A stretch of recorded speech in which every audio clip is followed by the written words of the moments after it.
হতাশা মাদক দিয়ে দূর হয় না। হতাশা দূর হবে, বলে দিব, তিনটা জিনিস, মাত্র তিনটা। কয়টা ভাই? এক, 5 ওয়াক্ত নামাজ। এক কি? নামাজে আপনি অজু করে সেজদা দেন, ইনশাল্লাহ আপনার মনে প্রশান্তি না আসলে আমাকে এসে বলেন যে আসে না। চোখের পানি, মনের আবেগ যা আছে আপনার ভিতরে, কষ্ট, দুঃখ, যন্ত্রণা, সব আল্লাহকে ঢেলে দিবেন ইনশাল্লাহ। নিজের আবেগ ধরে রাখবেন এখানে, আপনি আল্লাহর জন্য ঢেলে দিবেন। মানুষকে আবেগ দেখা কি লাভ? মানুষ আপনার চোখের পানির মর্ম বুঝবে? মানুষ কি মানুষের চোখের পানির মর্ম বুঝে?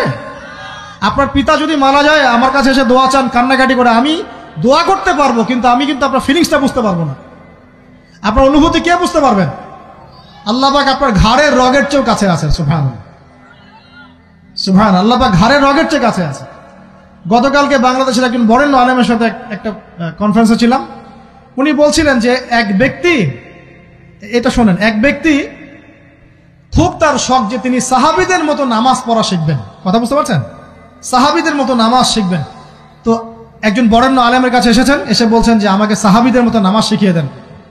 তখন সেই আলেম আরেকজন আলেমের সন্ধান দিয়েছেন, যে তুমি তার কাছে যাও, তিনি শেখাবেন।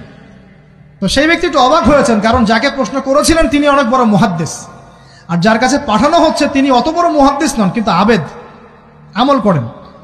তাকে গিয়ে বলছেন উনি আমাকে পাঠিয়েছেন সাহাবী বলা নামাজ শিখিয়ে দেন। তখন তিনি বলছেন ঠিক আছে, সুন্দর করে ওযু করে আসো, সুন্দর করে ওযু করে আসো। ওযু করার সময় খালি খেয়াল রাখবা যে আমি ওযু করছি শুধু আল্লাহর সন্তুষ্টির জন্য। কি খেয়াল রাখবেন? ওযু করছি শুধু আল্লাহকে রাজি খুশি করার জন্য ওযু করছে, আর কোনো উদ্দেশ্য নাই আমার। ওযু করতে যাচ্ছে, তিনি আবার বলছেন দাঁড়াও, শুধু আল্লাহকে রাজি খুশি করার জন্য ওযু করো। আবার শুরু করছেন, আবার বলছেন শোনো, শুধু আল্লাহকে রাজি খুশি করার জন্য ওযু করো। এভাবে বলতেই আছেন, নামাজে দাঁড়িয়েছেন, দাঁড়ানোর আগে বলছেন শোনো, শুধু আল্লাহকে রাজি খুশি করার জন্য নামাজ পড়ো। বলতেই আছেন। এক পর্যায়ে সে ব্যক্তি নামাজ শুরু করলো, নামাজে মনোযোগ এদিক ওদিকে যায়, আর তার মাথায় এটা আসে, এই শুধু আল্লাহকে রাজি খুশি করার জন্য আমাকে নামাজ পড়তে হবে, শুধু আল্লাহকে রাজি খুশি করার জন্য নামাজ পড়তে হবে। এই চিন্তা তার মনের মধ্যে ঘুরপাক খাচ্ছে। এভাবে নামাজটা সে শেষ করেছে।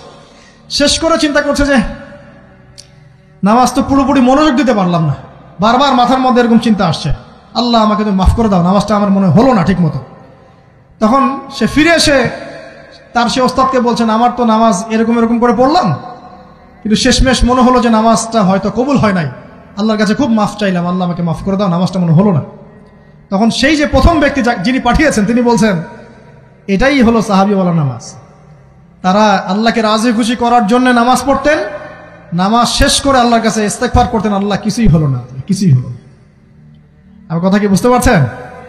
অতএব আল্লাহকে রাজি খুশি করার জন্য আপনি আপনার আবেগ, আপনার ইবাদত সব ঢেলে দিবেন ইনশাআল্লাহ।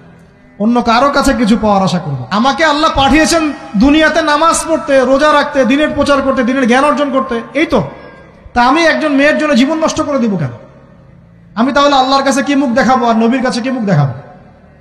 ওখানে গিয়ে বলবো আল্লাহ আমি আমার অমুক প্রেমিকার জন্য আশেক হয়ে একদম জীবন দিয়ে দিয়েছি, আত্মহত্যা করেছি। গেছে ভাই, যাইতে দেন।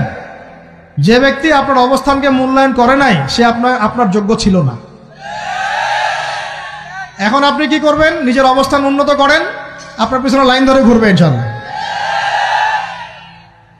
এটাই বাস্তবতা। দুনিয়া খুব খারাপ জিনিস। মানুষের অবস্থানকে মূল্যায়ন করে, মানুষের অবস্থানকে মূল্যায়ন করে, কিন্তু আল্লাহ রাব্বুল আলামিন আপনাকে সর্বাবস্থায় ভালোবাসেন। আলহামদুলিল্লাহ। এই যে আমরা এখন অনেক পাপ করছি না, আল্লাহ কি আমাদেরকে আযাব দিয়ে ধ্বংস করে দিয়েছেন?